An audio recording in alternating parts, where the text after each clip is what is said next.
Greetings PCGen enthusiasts. This is Andrew, Data Monkey with PCGen, going into part 2 of the Archetype how-to homebrew.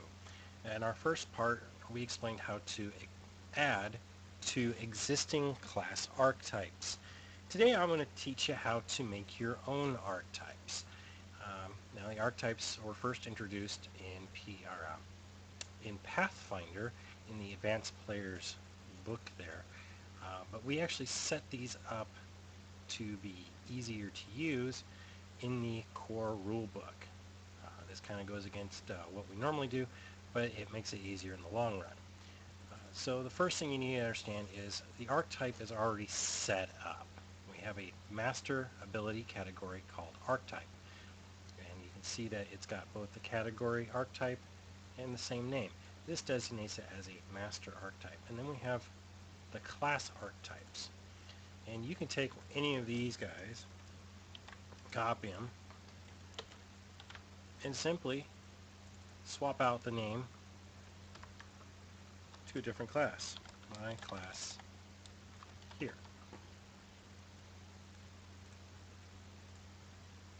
And then you just change all those to your heart's content.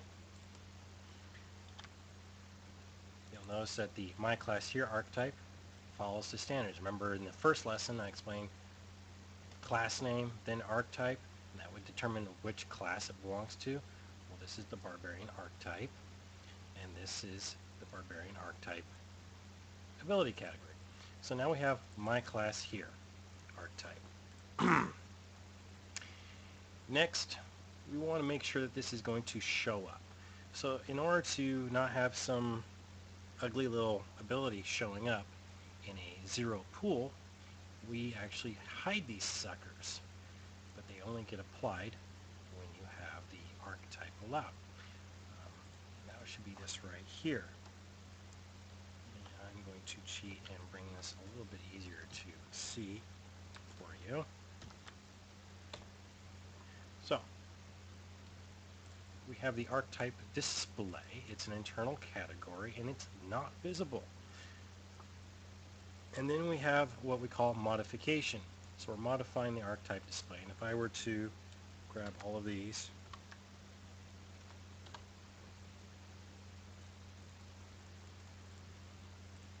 leave off the last one so we don't have that annoying sound again, because I still haven't disabled that. We have it saying call the Barbarian archetype, throw in the archetype Barbarian ability, that right here. It's archetype. It's the Barbarian archetype.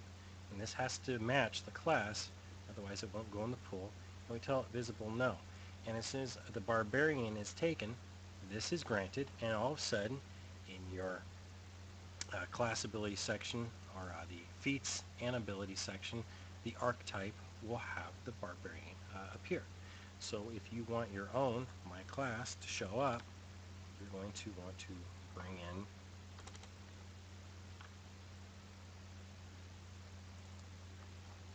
My Class.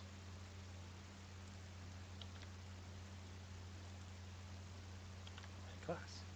And just to be official, we actually called it My Class Here. So we will do My Class Here, My Class Here, and Class here, assuming that My Class Here is the name of the class. So that is how you get your ability category set up for your archetype. This is how you make your archetype appear. You're going to want to have archetype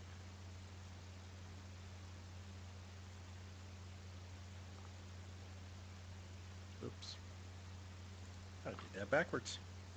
Let's do archetype My Class Here. And then bada bing, bada boom. Remember I said that copy and paste is your friend? Well, I wasn't kidding. Copy and paste is your friend. Just as long as you remember to replace what you need to.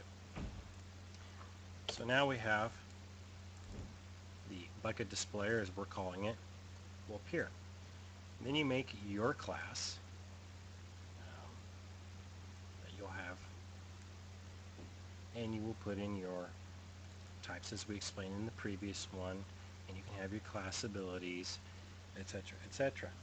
So that's just kind of the overview of how an archetype is made. If you were going to make your my class,